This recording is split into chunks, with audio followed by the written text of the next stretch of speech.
ನಮಸ್ಕಾರ ವೀಕ್ಷಕರೇ. ರಾಷ್ಟ್ರೀಯ ಗ್ರಾಮೀಣ ಜೀವನೋಪಾಯ mission Karnataka, Karnataka state rural livelihood promotion ಸೊಸೈಟಿಯಲ್ಲಿ ಖಾಲಿಯಿರುವಂತಹ ಹುದ್ದೆಗೆ ಅರ್ಜಿಯನ್ನು ಕರೆದಿದ್ದಾರೆ. ಎಷ್ಟು ಹುದ್ದೆಗಳಿಗೆ ಅರ್ಜಿಯನ್ನು ಕರೆದಿದ್ದಾರೆ, ಆರಂಭಿಕ ದಿನಾಂಕ ಯಾವುದು, ಕೊನೆಯ ದಿನಾಂಕ ಯಾವುದು, ಎಜುಕೇಷನ್ ಏನಾಗಿರಬೇಕು, ಸ್ಯಾಲ್ರಿ ಏನಿರುತ್ತೆ, ಅಪ್ಲೈ ಮಾಡೋದು ಹೇಗೆ, ಸಂಪೂರ್ಣ ಮಾಹಿತಿಯನ್ನು ನಿಮಗೆ ತಿಳಿಸ್ಕೊಡ್ತೀನಿ. ವಿಡಿಯೋ ಸ್ಕಿಪ್ ಮಾಡ್ದಂಗೆ ಪೂರ್ತಿ ವಿಡಿಯೋವನ್ನು ನೋಡಿ. ವೀಕ್ಷಕರೇ, ಕರ್ನಾಟಕ ರಾಜ್ಯ ಗ್ರಾಮೀಣ ಜೀವನೋಪಾಯ ಪ್ರಚಾರ ಸಂಘ, Karnataka state rural livelihood promotion ಸೊಸೈಟಿಯಲ್ಲಿ ಖಾಲಿಯಿರುವಂತಹ ಹುದ್ದೆಗೆ ಅರ್ಜಿಯನ್ನು ಕರೆದಿದ್ದಾರೆ.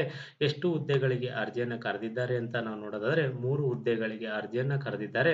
ಯಾವ್ಯಾವುದು ಅಂತ ನಾವು ನೋಡೋದಾದ್ರೆ cluster supervisor skill, cluster supervisor, ಅದೇ ರೀತಿ ಬ್ಲಾಕ್ ಮ್ಯಾನೇಜರ್, ಫರ್ಮ್ಸ್ ಲೈವ್ಲಿಹುಡ್ಸ್ ವಿಭಾಗದಲ್ಲಿ ತಲಾ ಒಂದೊಂದು ಹುದ್ದೆಗಳಿಗೆ ಅರ್ಜಿಯನ್ನು ಕರೆದಿದ್ದಾರೆ.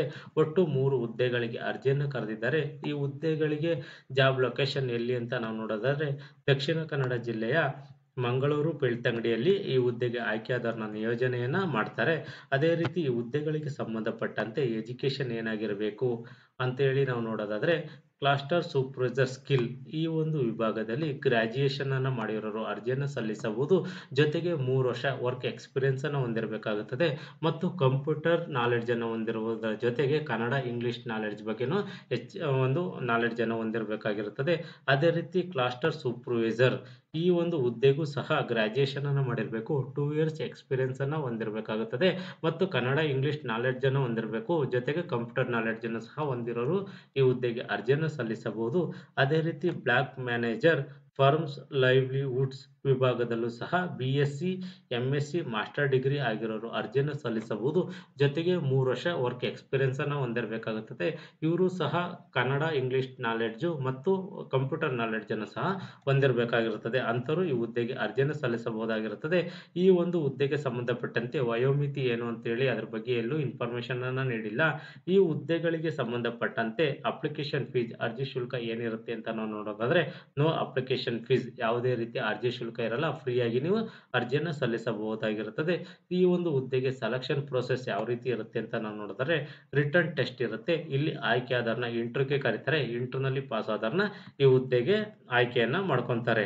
ಈ ಹುದ್ದೆಗಳಿಗೆ ಸಂಬಂಧಪಟ್ಟಂತೆ ಆರಂಭಿಕ ದಿನಾಂಕ ಯಾವುದು, ಕೊನೆಯ ದಿನಾಂಕ ಯಾವುದು ಅಂತ ನಾವು ನೋಡಿದರೆ ಆರಂಭಿಕ ದಿನಾಂಕ 1/4/2025 ಆರಂಭಿಕ ದಿನಾಂಕವಾಗಿರುತ್ತದೆ. 15/4/2025 ಕೊನೆಯ ದಿನಾಂಕವಾಗಿರುತ್ತದೆ.